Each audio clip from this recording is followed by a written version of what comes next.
Hello, Denise Jaworski here, the owner of Abundant Hospice. I'm very excited today because we have Rebecca Bussey with us to share her hospice experience story. There's nothing better than actually being able to speak with someone whose loved one is on hospice services so that they can share the perspective from their point of view. So thank you so much for joining us today. Sure. Thank you for asking me. I am excited because we go back a little ways, and I always hate to ask someone to do this because it's such an intimate part of your walk in your life. But I feel like that it's so important that people can see the perspective of hospice from the patient and the family's point of view. So thank you for being willing to share your story. Sure. So let's just kind of jump into it. Let's get started with, how did hospice start for you? Like, what made you realize what hospice was and that it was something that you could utilize? So I had to take my mother into the hospital. She had a medical emergency, and she spent a couple of days there. And then when she got ready to leave, they told me that she really should, when she goes home, get some palliative care. I didn't know what that meant. I had no idea what it meant. I even went and looked it up. And so, and they sent a list home of who I should use. Okay. And so I chose one off of that list and started with them, and they came out, and she was on actual palliative care initially, meaning she was getting some therapy. At that point, she was still walking, and so they were exercising muscles and stuff. But then she graduated to where she couldn't walk any longer. Okay. I think when we came to your company, we had decided, yes, she would still use the palliative care, but very shortly afterwards, she went to hospice because she could no longer do that type of workout. And so that's how we kind of ended up with hospice. And thank goodness your staff was very, very kind and considerate and explained everything. So if I had a question, that first meeting, most of my questions had been answered at that point because they took the time, which was really nice because I didn't get that from the hospitals. I didn't get that from the first hospice company that I went with. But when you guys came in there, it was a night and day difference of the care that was shown immediately from the beginning. Like just from introduction standpoint. Correct. So I got a question for you. So with her starting on palliative initially, did you see a difference between the palliative and hospice? Like, was there a huge amount of difference with the care that she actually received at home between palliative hospice and regular hospice? Palliative hospice was just more, I guess, more movement involved. As far as the care itself, well, one of the reasons we changed companies is because it was pretty lacking from the other company. And so then I was a little bit shy about going with another company because I was afraid that, okay, here's another set of strangers come into a house. And my husband, up to that point, he didn't like people coming into the house. Sure. And so opening our home was like huge adjustment for us. And then having somebody constantly coming over was another, kind of thing for us. But hospice itself, I just felt like hospice is more heart. You become family. I mean, those people become a part of your family. It does. So that makes me want to ask you another question, because you and I have talked about a few times on the phone and just in this journey that we've had with you, things that come up, whether it be that a nurse is no longer with us or a new nurse is having to be reassigned due to location of caseloads. We try really hard not to do that. Like, we don't want to do that. And so kind of talk with me about what that's been like, because I know there's been a few times to where you're close with somebody or you really like their care. Again, you become family and they're taking care of your mother. I mean, you asking families to understand what hospice is, then allowing them to come into your home to be able to provide it. Like, it's not something you can fail at. Like, I take it as an owner of a hospice very serious, but it's also, there's a lot of uncontrollables on our end. Like, we can try to set a controlled environment, and sure enough, like, something phrased wrong, right? So kind of talk with me about that. Talk to me about when you're in a situation where you have hospice and you have a particular care team, you've trusted them, again, it's intimate care. How does that feel? And how do you transition as a loved one when it does have to be changed? Well, I think the most important is make sure your loved one is comfortable with the person that is taking care of them. It's good advice. Because like I might like you a lot. You're a great conversationalist coming into my house. You're taking care and you're all smiles to me. But behind that closed door, when you're giving my mom a bath, when you are sitting down beside her and taking her vitals and stuff, how are you talking to her? She's still a person. Yes. And so those are the kind of qualities that I look for someone that's coming into my house. I don't want you to see my mom in bed and think she's an invalid and she is meant to be treated like a pet. She's not. She is a whole person. Yes. She has feelings. She has emotions. She has the same anxieties and scares and things that we do. Sure. And so if you're coming into that environment with my mother, I want you to acknowledge her as a person. I want you to talk to her when you are giving her that aid. There's been a couple of times where I've called you up and I've said, I really don't think this is a mesh for us. Yes. Because you as the owner, you want the best care possible for those patients too, because that's a reflection of you and your company. And so I'm not nitpicky. I'm very forgiving. I'm very gracious to the people. Like there's been times where I, have made something in the kitchen. Hey, you want to try it? Sure. So, come on and take part in our meal or whatever. Because you're family. And right. So I just want, when you come into our house and you're taking care of my mother, I want you to feel like treat her like as if she were your mother. And if you didn't like your mother, treat her like it's one of your relatives you did like. That's a good point. Not everybody likes their mom, right? Yes. So I just want, that's what I look for. I want someone that's going to be a part of that care, and because mom deserves it. I love that you brought up the fact of that, not just respecting you in your home, because for the most part, I would say a good 90% or more of our patients are with a loved one at that point that they're on our hospice services or on hospice service, whether ours or not. The point of this is not about Abundant Hospice. It's about educating in general what hospice is and good points that may not necessarily be seen or talked about unless it's coming from the person sitting in the seat, going through it, right? So if you're in a situation to where you have somebody coming in to provide care and they're being nicey to the family, but not to the patient, because a lot of times the patients are at the point they can't express their emotions or their fears or anything else. And I think that's a really, really good important point, even as a take back for me, to make sure that when our staff is in the home, that they're making sure that time that they're with the patient, that they're with the patient. Right. It's kind of like when I'm playing with my grandson, like I'm playing with him from his viewpoint, right? I feel like it's the same way with how we should be providing care. It should be if you were laying in that bed. Right. And too, like if I see, so I have her room set up where there's a shelf, and that's where all of her supplies are, so that I can visually see them, but then everything they need is right there for your staff. And if I see something that's going to help them do their job maybe a little easier, a little better, then fortunately, I'm able to buy that. I'm able to get that. I know not everybody's in that situation. Sure.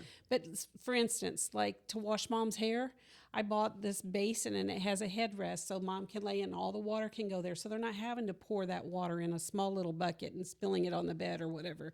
Because I think that whatever I can do to support you because you're taking care of my mom, then that's what I'm going to do. But I know not everybody's in that situation, and I understand that.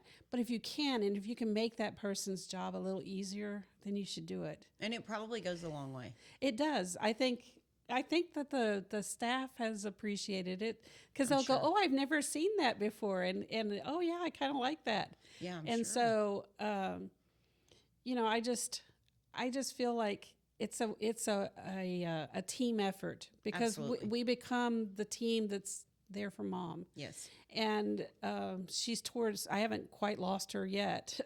So I pray every day, Lord, if this be the day, just help us all be able to handle it and to handle it gracefully, and be thankful for the ones that are involved with the care of her. Yeah. Because I really cherish the fact that I have people in my life and my mom's life that can stay there and be that third leg for me. Yeah, so kind of talk about that. So being apprehensive at first from having, people, strangers come into your home to help you with your mom. What type of relief has that given you in her transition from not having anyone there? So I know obviously an incident prompted it, okay? But from the point of them coming in, what type of, how has that helped you with your week, your day-to-day? Because they're not there every day all the time. That's a big misconception, obviously, that is constantly being educated. It's not a 24/7, 7-day Right. a week. So how does that help you with you being able to balance your life? Well, initially it was very hard. Like I said, it was a trust issue. Mm-hmm. You're having a complete stranger come in your house. And for me, it was mentally saying it's okay that somebody else is doing some of the work. Almost like a guilt thing? Totally guilt. Totally guilt. Because, having mother and father-in-law, we discussed that weren't able to go through hospice because I didn't know anything about it. And then to have a government program coming in and wanting to provide something. Well, number one, it's a government-funded program. Oh, what kind of care am I really going to get? Right. Yeah, absolutely. And so just trusting that, lots of prayer, that we were going to have the ability to be able to trust them with her care. So for me, it was 100% trust, and then feeling like not guilty because while you're doing this, I can be doing this over here. And it's okay for you you're a professional. You can watch my mom. You can come in, you can talk to my mom.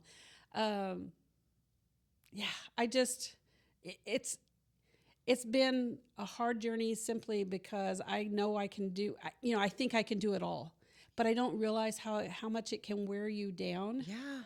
And that the day by day, it's never ending. And even just like giving her respite care, I still feel guilty about sending her off.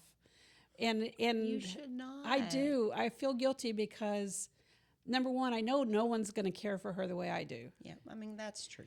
And she's going into an environment where, the nurses are already overworked.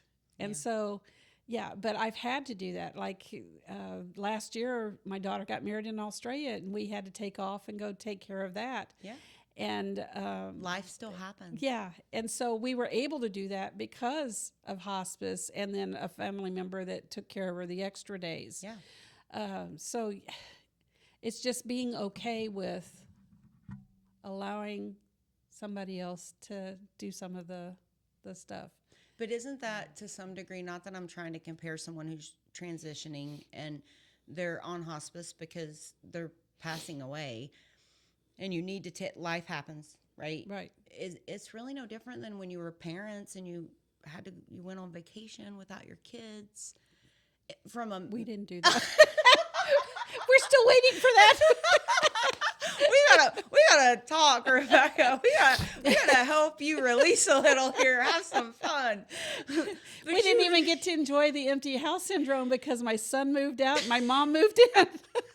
Well, we're in that same similar situation. Our son moved out. Our daughter moved back with grandkids. So it's like, that was 2 weeks, but I get what you're saying. But that's what we were talking about earlier, that sandwich generation. Boy, we get it. Yeah. It's, right now, like, we're trying to help out my daughter who's got 2 young babies and they don't have a lot of income. So a way of helping her is when I need to leave, I pay her to come in and sit with mom. Yes. So that, she's earning money, mom's taken care of. Yeah. And I can still go out and put a few hours in somewhere else and earn some money. And earn money. Yeah, I get it. It's a balancing act, isn't it? It is. All right. So let's see here on these other questions here. We kind of already talked about your initial thoughts and fears. Was there a moment that you felt like that by choosing hospice that it meant giving up? Initially, I thought anyone who went into hospice meant they were dying, like immediately. Within 6 weeks, 6 months. Yeah. And that's not so. My mom's hanging on. Yeah, she is. And yeah, it doesn't mean that, from what I understand, now I haven't experienced this yet, but it doesn't mean that they won't come off of hospice and because they've gotten better, and then maybe at a later time come back on. Yeah. My mom stayed on hospice. Yeah. Well, she's met criteria. Correct. And that's a balancing act in itself. So just to kind of explain to you how that works. So if a doctor feels like a patient meets criteria to be on hospice and they write the order, per regulations, it means, and this is where the 6 months comes in, that and no doctor knows, just like we don't know, just like you don't know when somebody's time is going to expire. We don't know that. Right. And so the doctors, basically it's 6 months or less, but as long as they continue to meet criteria, then they're able to stay on services. And yes, we've had many situations to where we've had a patients come on and they've done better and they've came off. And sometimes I wonder to myself if when that happens, were they just needing extra love? Were they needing a little extra attention? Were they needing some things medically being looked at by a team that wasn't being looked at before? Because when you come on hospice services, you've got a medical director that's overseeing their care. You have a case manager that's seeing them weekly. Regulations are every 14 days. We don't do that. Our visits are by RNs only weekly. So that's one of the things that we choose to do different to try to really provide good care so things aren't missed. So you've got your RN, which is a clinical licensed person that's being able to come in and case manage their care, right? And then you have the CNAs that are visiting them. Then you have the social team that's taking care of anything that needs to be done, whether it means that patients came on and they've never thought about funeral services, or it's a family that needs a break, that's caregiver burnout and they need respite for their loved one to go somewhere for 5 days so they can take a minute to themselves so they can provide better care for their loved one. Because when you're in caregiver burnout, are you really being able to provide the care that they need? You're so stressed out. And we've had so many of them that have been handling it for so long all by themselves, not knowing hospice was even a thing, that it's like we come in and you can just see the relief come off of them. Right. And then you have spiritual. So then you've got your chaplains, whether you choose it or not, and then we have some families that don't choose it, and that's okay, because there's services that are there that if you need them, but then you have the collaboration of that whole team for your loved one that is meeting every 2 weeks to discuss your loved one's care. I don't know where else you would get that at. I don't either. And I will say this. When you live with someone day to day, there might be little things that are happening that you don't pick up on because it just becomes normal to you. Yes. And so having all of those other eyes and ears involved, they see things that you don't see because they're seeing it from a longer point of view. Like it might be a week before they see them again. Right. And in that week's time, things can change. Oh yeah.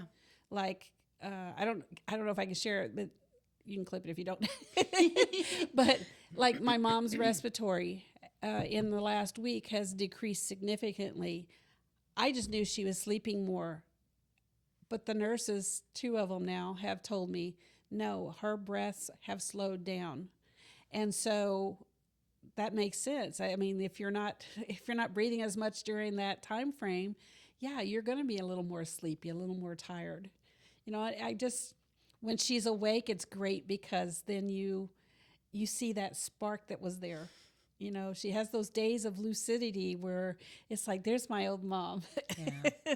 And those are blessings. Right. And then you're able to cherish those right now. Right.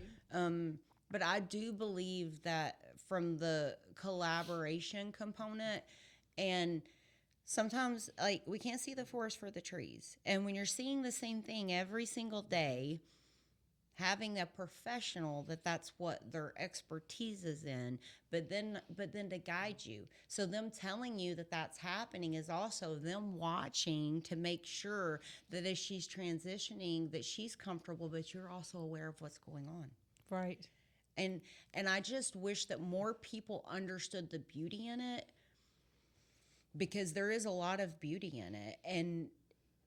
and that's one of the reasons why we take what we do so seriously. Like as a team, it's like we really believe that we're stewards of God's people. Like that's how we see ourselves, because we don't just look at it as a number and a patient and a this and that. Like, yeah, you're going to grow. You have to be established as a company to be able to provide services. But at the end of the day, it's more than that. Right. And there's a beauty in it that I feel like gets missed, but it's also why it's so important that we do it right. Because there's not do-overs in hospice. If we mess up as a team, man, there's not a do-over. Like we're part of writing the last chapter of their book. We're being able to play a part at the table, at the family table, in the last chapter. And I believe that that's a blessing that shouldn't be taken lightly. Right. And if that transition were to take place somewhere else with someone else, under someone else's care, think of all the things you would miss out on. Those little moments of, where you see that person again. Yeah. And like you said, the transition is beautiful in that they're being taken care of. That, at least for my mom, I can tell she's at peace. That's so good. She might have those moments of anxiety because maybe something has changed during her day or something, but there's a peace there. That's so awesome. And had she been under someone else's care, a stranger, in a hospital type situation or a nursing care, I don't think that peace would be there. I don't know. I feel like they'd be. If you have hospice involved, yeah, absolutely, because that's your family coming into you. That's it. There's that familiarity, right? Because there's a piece of familiarity, and I think about. Me going back to serving seniors goes back 20-something years now. I don't want to say that because then I'm starting to age myself. But I remember in the memory cares, like how sad it was, how combative they would get at shower time, and having to really coach the team on how to do that. And I remember reading a book that was The Stranger in the Mirror. And I remember have you read that book? Mm-hmm. And we literally embraced that. And we had a patient, but it was because they didn't recognize themselves anymore. They didn't know who that old person was looking back at them. And we put up a pool blind, like the pool shades. And when we would do that prior to taking her in there to shower her, she wasn't combative no more. And that's just those little extra thought details. And I think to myself sometimes, like, again, it goes back, was kind of brought up, my dad's a preacher, so it was always more of like being considerate to others and putting yourself in their shoes. And I feel like sometimes just even in the healthcare industry, more people need to go back and be like, okay, kind of like do unto others as you'd have them do unto you, and put yourself in that seat. What if that was you? Right. I don't even know anymore. We can say, what if that's your mom or your dad? People are so self-centered anymore, and they're so about I. Put yourself in that seat. What if that was you? How would you want your care? How would you want to be communicated to? Because I just feel like that gets missed so much. Well, and that's like, I raised our kids. They started out in school, and then we pulled them and started homeschooling them. And so one of the things that I raised them is when they were bickering amongst each other or hitting each other is like, would you want that done to you? Mm. Do you want that done to you? No. Well, then why are you doing it to them? And you have to put yourself there, because think of yourself. If you're an older person, you were raised with a totally different set of morals than what the generation today is. Yeah. You didn't get naked in front of anybody but your spouse. That's right. Maybe. Depending on how you were raised. And so you're now asking this elderly patient to allow someone who's not related to them, somebody who's not married to them, to be able to undress them, to be able to bathe them. That's very personal. Yes. Very, very personal. And my mom's a very modest person. Yeah. Like she gets the towels and she pulls it up like this, even though they've already seen everything. I love it. She wants that towel covering her. Yeah. And so, yeah. And it's just, I don't know. That's how I was raised. I was raised, put yourself there. Would you want that to you? Would you want that done to you? Yeah. I hear and see in the news about all these like abuse type cases and stuff like that, and it breaks my heart because who are you off getting off like that, thinking you can treat people like that? I don't know. that elderly people, that not And just they're elderly, so vulnerable. yes, because they're already in a weakened state. Yes. I know. It breaks my heart because I don't see how anybody can do that. I don't know. I'm more empathetic, I guess. Well, your and mom is very compassionate. fortunate that she has a daughter like you because, we see a lot of different things and we serve all different types. Like if they need our care, they meet criteria, we're going to go wherever that is. And I mean, we've had homeless that have had to come on hospice services. You don't think about that. People don't think that homeless people, they're also dying. And so we've had some really, really hard cases, but I'm telling you, parents who have children that are involved and love and care about them, those are the ones that end up being the most beautiful transitions. And we love the fact of being able to take a little burden off of our loved ones and put it onto ourselves. And we've been very fortunate to have a team that carries that out well. And we continue to search for those individuals that are like that because that we don't want those opposite situations. We don't want those situations to where we have people that come in that aren't empathetic. Mm-hmm. I think it takes a very special person to be in hospice providing care. I say all the time that they're angels in disguise because I don't know how they do it. And I know it's equally as emotionally hard for them because they do bring them on like family. And then when they lose them, it's hard for our team. Mm-hmm. We're having a memorial service tonight, and we always encourage our team to come to those so it gives them that opportunity also to close the chapter, because I think there's a part to where a patient comes off and then a new patient's assigned, but it never replaces the one that was there before. It's just a new one. And I do believe that that's a challenge when it comes to you have to be an amazing person to be able to do it. Yeah, be that advocate. I mean, God put that person in your life and put you in this situation because he knew you could handle it. But it's okay if you can handle it with help. Because you have to have that help and you have to be that advocate for your loved one. I agree. And I wish the word was out there more about hospice because it's not. And what we're being fed about hospice is not right. Right. So there needs to be a whole education done about the benefits of hospice. Well, I appreciate you coming and sharing your story in general, your journey. Has there been anything in your journey, whether positive or negative, that played a big impact in general that made you rethink wanting to have hospice? I just wish I had known about it sooner. Yeah. Like I said, when my mother and father-in-law were alive and then transitioning to where they really could have used hospice, I wish I'd known about it back then because I feel guilty still about how they were treated in their time. Yeah. I hate that was the experience of that, because that's one of the reasons why I'm so passionate about the content getting out there, because I feel like even if it's just one more person that gets to hear what it is, when the time's right, that they know, okay, there's this, because so many think it just means death, and there's so much more to it than that. And we're all going to die. The reality of it is that we all are. And we've been big recently on content about what is your death plan. We plan everything else. We have young people now that are, we went from gender reveals to proposals. It used to just be, oh, we're getting married. Now we have big proposal parties and all these other things that are planned. And it's like, we're all going to die.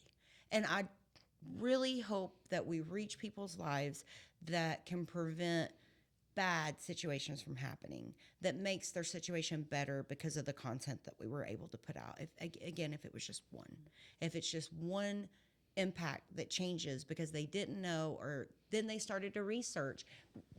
We don't know it all either, but like at least it can maybe spin off what is this really, and not be, because when you're in that critical moment with a loved one and you don't know what to do because you're not in the healthcare field, you don't want to be in a situation to where you don't know what to do. You want to be able to be like, oh yeah, I had these resources. Now it's time to make these phone calls. Because there's been times that we've walked people through we're not the hospice they chose. That's okay. We pray and hope that they end up with a hospice that is a good hospice. because at the end of the day, there's so much beauty in it. And if it's done right and if it's at the right time. And I remember when I was in my senior living world and it would come to the time that maybe they didn't need hospice yet. My family would, I'd have a family that would come in and talk with me. I'd be like, they're not ready yet, but trust me, I'm going to let you know as soon as they are, because it's like there's this timing thing of hospice too. You don't want it too early, but you also don't want it too late. And the timing of knowing when that's right, none of us know it perfectly, but you can kind of tell. Because if the patient themselves is still at the point to where they're wanting to fight, there's sometimes good to that. And then there's sometimes bad to that. But it's still their decision. As long as they can be in the driving seat of that, we should let them. If they can't be in the driving seat of it, or we have to be like, okay, we understand how you feel, but look at all this. My stepfather was 54 when we had to put him on hospice. And I had guided so many families at that point in my career to hospice.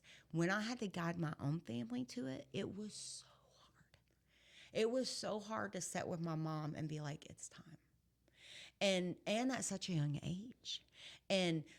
But then the beauty that came into it.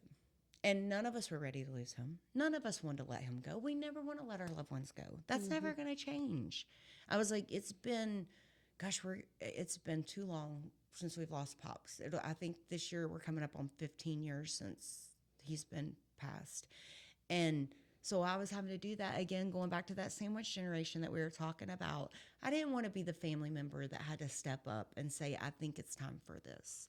And my mom was in the medical field. It's not like she didn't know. And this is where it gets so hard. Is imagine the ones that are in the medical field and they know, and they still don't want to see the forest for the trees. What about the ones that have no idea?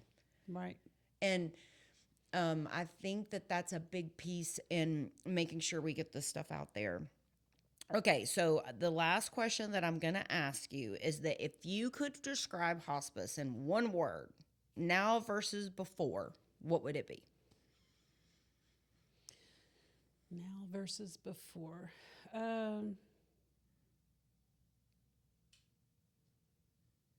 Comfort.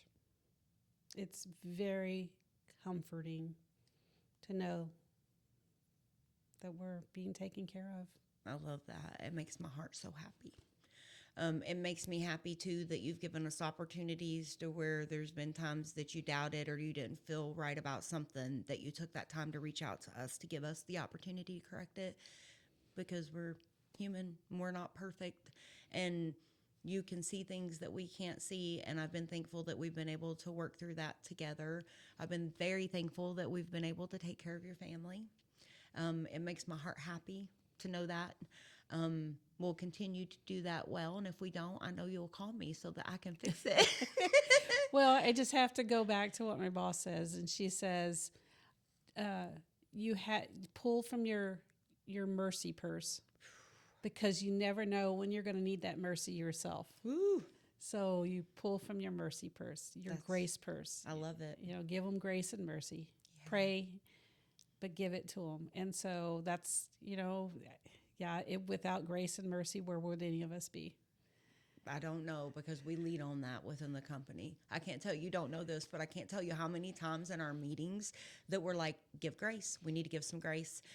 Because we're all walking through this crazy journey of life, and we need to give more grace in general as human beings than we do anyway. Right. And that's what I tell my husband every time he gets in road rage on 1604. You don't know what that person's going through. Give them some grace. And his response always is, they don't know how to drive. I always tell my husband, you never know. They may have a loved one that's had an emergency situation. Then I pulls him down because it makes it emotional where he can understand it at that point. It don't work so well when he flips that script on me, I'm joking with you. Is there anything else that you feel like would be important other than what we discussed? That I think if you are out there right now and you're looking for information, or for a company, a hospice company, Abundant is the way to go. I've experienced it with another company, and I can say night and day difference in the care that I have received and my mom has received. Abundant is tremendously caring and loving and I don't think you can go wrong. So if you need a hospice company, do Abundant Hospice. Thank you so much. Thank you for sharing your story and your experience. And just know that we're going to stay with you. We're here with you. Thank you. You're welcome. Thank you guys so much for joining us. Hopefully you found Rebecca's story helpful. And don't forget, if you need hospice services, Abundant's here for you. We can be reached at 210-608-0081.